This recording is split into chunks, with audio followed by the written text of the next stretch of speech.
노후 빈곤율 전 세계 1등이죠. 예. 그만큼 대한민국의 65세 이상 노후 빈곤율이 굉장히 크다는 거예요. 아마 정환진 TV를 보시는 많은 구독자분들도 65세 이상이 되셨던 분들이 계실 텐데요.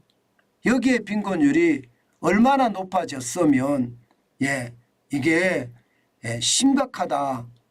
전 세계에서 가장 심각하다. 이런 얘기가 나올까요? 저는 노후 빈곤을 피하는 방법은요. 제일 중요한 게요. 저는 일을 하라. 65세도 충분히 일을 할 수 있거든요. 물론 그 전에 준비하면 더 좋고요. 그 전에 준비를 하면 저는 무진장 좋다고 생각하고요. 제일 중요한 것은요. 나이가 먹으면 자기 아집에 많이 빠지는데 이게 방송도 보고 신문도 보고 그러면서요. 자기 아집보다는요.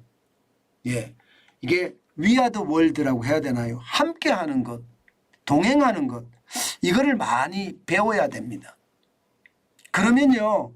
자연스럽게 저는 늦게까지 일할 수 있다고 생각해요. 늦게까지 일할 수 있다는 건 여러분 결국이요. 결국 노후 빈곤을 피할 수 있는 저는 핵심적인 방법이 될 거라고 생각을 합니다. 그만큼 말입니다. 움직이는 것. 제가 늘 말씀드리는 게 서 있으면 땅이지만 움직이면 길이 된다고 하잖아요. 저는 그 말을 제 좌우명처럼 생각하고 삽니다. 그렇기 때문에 나이가 먹어도요. 저는 이제 50대 중반을 넘어섰거든요. 그러면 저도 60대 중반 가서 일할 거냐? 저는 일을 할 것 같거든요. 그만큼 말입니다. 건강을 챙겨가면서 60대 중반이 넘어서도 일할 수 있는 그런 체력을 만드는 것 굉장히 중요하다고 생각합니다. 게다가 여러분 이거 한번 보세요. 기초연금. 기초연금이 지금 계속 많이 들어가지요. 올해 말입니다. 32조 3천억 정도 들어갑니다. 기초연금이. 아마 여러분들도 기초연금을 받으시는 분들이 있을 겁니다. 근데 이 기초연금이요. 윤석열 정부의 지금 뭐라고 해야 되나요? 공약대로 한다면요. 조만간 기초연금은 이게 40만 원까지 갈 겁니다. 40만 원까지. 윤석열 정부 내내 지금 현재까지는 32만 2천 원이거든요. 이게 40만 원까지 곧 도착을 할 거예요. 40만 원까지. 그러면 여러분 뭔가 한 달에 40만 원이라는 돈이 생기는 것 아니겠습니까?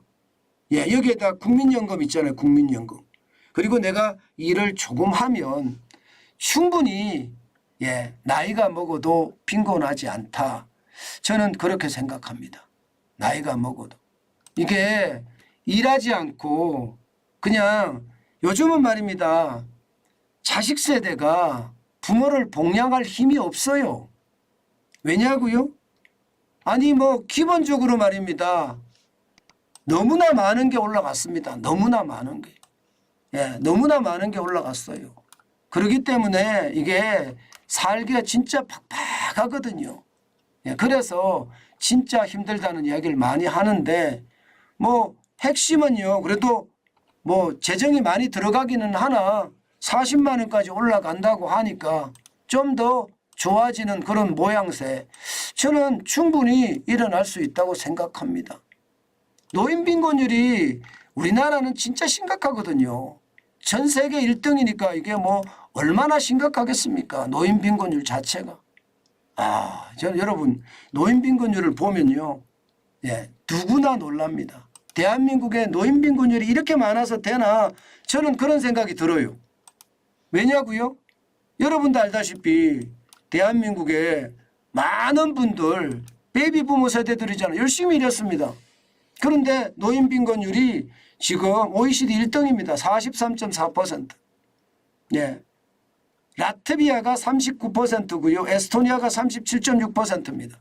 호주나 미국이나 일본은 20%대고요.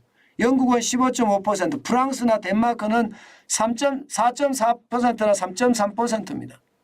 굉장히 낮잖아요. 그런데 우리 노인 빈곤율이 43.4%. 물론 여기에는 이게 이유가 있습니다. 이유가. 우리는 부동산 중심의 자산을 많이 가지고 있어요. 자산을. 그런데 OECD에서 이게 조사할 때는 자산은 여기에 포함시키지 않습니다. 그렇기 때문에 노인 빈곤율이 우리가 굉장히 높게 나타나는 것도 사실인데요. 이게 자산을 빼면 그래도 좀 줄어듭니다. 그렇다고 해서 세계적인 G7 국가 중에서는 그래도 꼴등입니다. 꼴등. 1등이죠. 1등. 꼴등이 아니라 1등. 제일 많습니다. 그만큼 심각하다는 이야기죠. 그래서 이게 제가 봐서는요. 정부가 이 자산 말입니다. 노인의 자산. 자산을 어떻게 해 줄 것인가. 여기에 대한 고민이 좀 많아야 될 것 같아요. 여기에 대한 고민. 예를 들어서 말입니다. 이게 고령자 공공신탁제도 지금 국민연금에서 도입한다고 하거든요. 국민연금에서.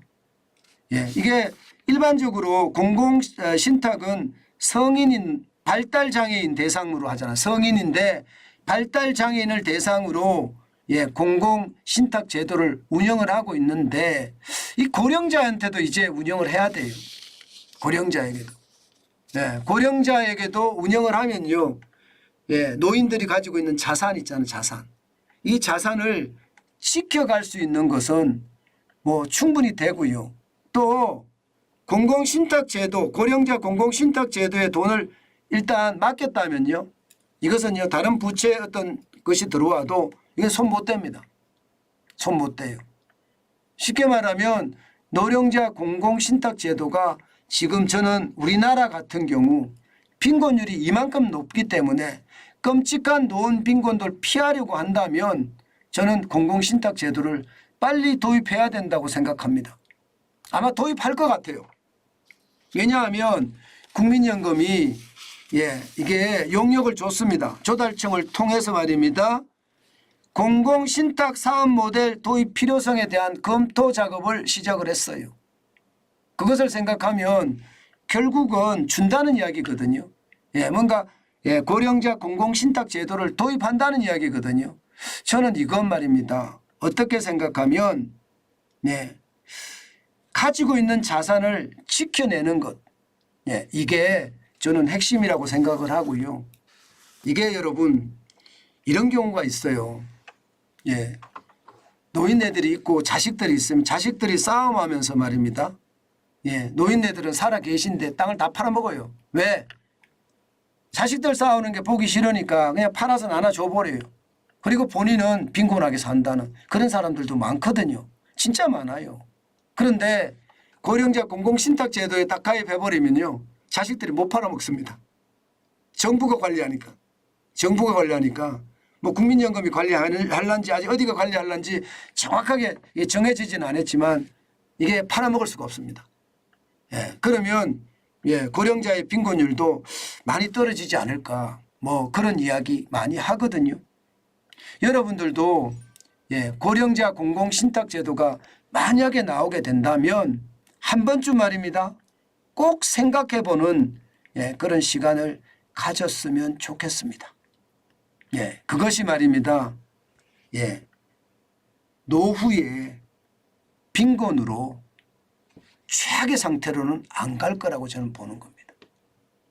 다행인 것이 이런 제도를 검토한다는 건 어쩌면 말입니다. 국민을 위한 제도다. 저는 그렇게 생각합니다. 사실 부모 나이 먹으면 자식 못 이기거든요. 그 자식이 팔아달라고 하는데 부모가 못 견디거든요. 근데 공공신탁 제도에 가입해버리면 못 팔아요. 그러면 빈곤율이 그만큼 저는 더 떨어질 수 있다고 생각합니다. 아마 여러분들도 저도 마찬가지인데요. 저도 나이가 먹어가니까 그때가 되면 반드시 저도 시장을 볼 생각이고요. 고령자 공공신탁 제도가 나오면 저도 관심을 가지고 볼 생각입니다.